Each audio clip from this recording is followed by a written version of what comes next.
Hi guys, Nioh is finally here, so I put together a short video to help the new players get to grips with the game. You know, during your first mission, you're very limited, but right after that, you're flung into the frying pan and it can be very overwhelming. So, first up, let's go over the 3 combat stances. Every weapon can use 3 stances: high, mid, and low. Each stance has a different quick attack and heavy attack. Depending on the weapon, you'll have different combos linked to each stance. For example, some weapons in mid stance are fantastic for swinging in a large arc to hit multiple enemies. Often, low to ground enemies can be hard to hit if you're not using low attacks from the low stance. And of course, high stance provides slow attacks that deal more damage, so perhaps if you're using a weapon that benefits from that, such as an axe, you should go with that generally. The point is, you should be using all 3 stances with every weapon in the game regularly. You'll have to actively think about what stance you're in and why you're currently using it to maximize how effective you will be in combat. It can be as simple as swapping to low stance to dish out faster attacks when attempting to finish off a low health enemy. As you level up and unlock samurai points,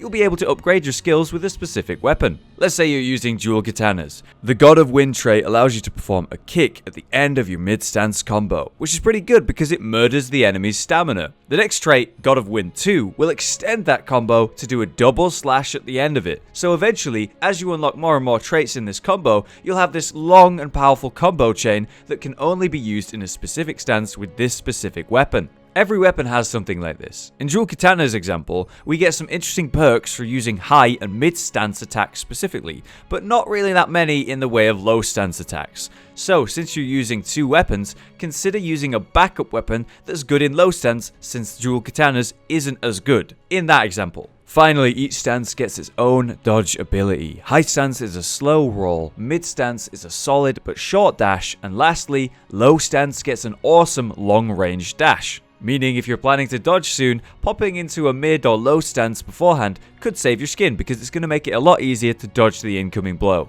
To recap, use stances based on the situation and the weapon that you're using. Need to dodge a bunch? Well, pop into low stance. Need to cleave down enemies? Go to mid stance. Practice and experiment, the game rewards you for doing so. Next, we have the ki bar. Chi? Kai? I think it's ki. This bar would actually be referred to as a stamina bar in a Soulsborne game, but we're calling it what it is in Nioh, which is ki. Ki regenerates quickly after a brief pause, after an attack. If you run out of ki, you'll leave yourself vulnerable to huge punishment, so managing your ki is very important. Now, at the beginning of the game, we'll teach you about ki pulsing briefly. Ki pulsing after an attack by pressing R1 will restore some of this ki stamina. Pulsing at the right time, the perfect time, i.e. after a brief pause after an attack, will be the full pulse. You'll see a bigger, more flashy animation to highlight the fact that you just pulsed correctly. And doing this rewards much more ki as well. So a player who's full pulsing compared to a player who's mini pulsing will be able to dodge much more and attack much more because they have more ki to use in fights. On top of that, a full pulse will actually purify yokai auras. Yokai auras are a small area that will be soaked in this gross black goo stuff, and if you stand in it, your ki won't recover anywhere near as fast. These auras are really easy to get rid of, you just have to pulse correctly. But if you can't pulse correctly, like I couldn't for the first few hours of gameplay,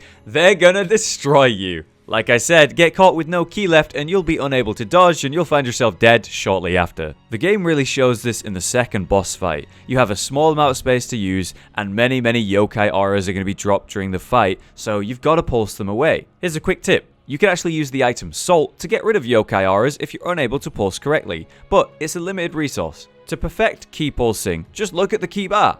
Watch how the bar will empty as you attack and then fill with this light blue. Now that blue will disappear after a moment, and only then will your ki begin to return. A full pulse is when you're waiting for that blue to finish filling, and the moment it's done filling, you hit R1 to pulse. A failed pulse is when you pulse too soon, i.e. when that blue bar is still filling and you hit R1 too soon. A bit of practice at this and you'll be ki pulsing like a god, so get at it. And for my final tip, let's talk about the weight system. This one had me unsure for a while. So simply put, when you put on heavy armor, you're going to be able to move around less. In the Soulsborne series, this is shown by your dodge roll getting slower and slower, and it'll even make you unable to move at one point. However, in Nioh, it's not shown quite so well. You might have put on armor that's too heavy and not even notice because you can still move normally. But the kicker is that your ki will be destroyed so fast when wearing overly heavy armor. So to avoid this, simply check the number at the top right when you're equipping new gear. Make sure to keep this number at 70% or lower, so you can effectively dodge and attack, but not lose all of your ki in the process. Let's get specific.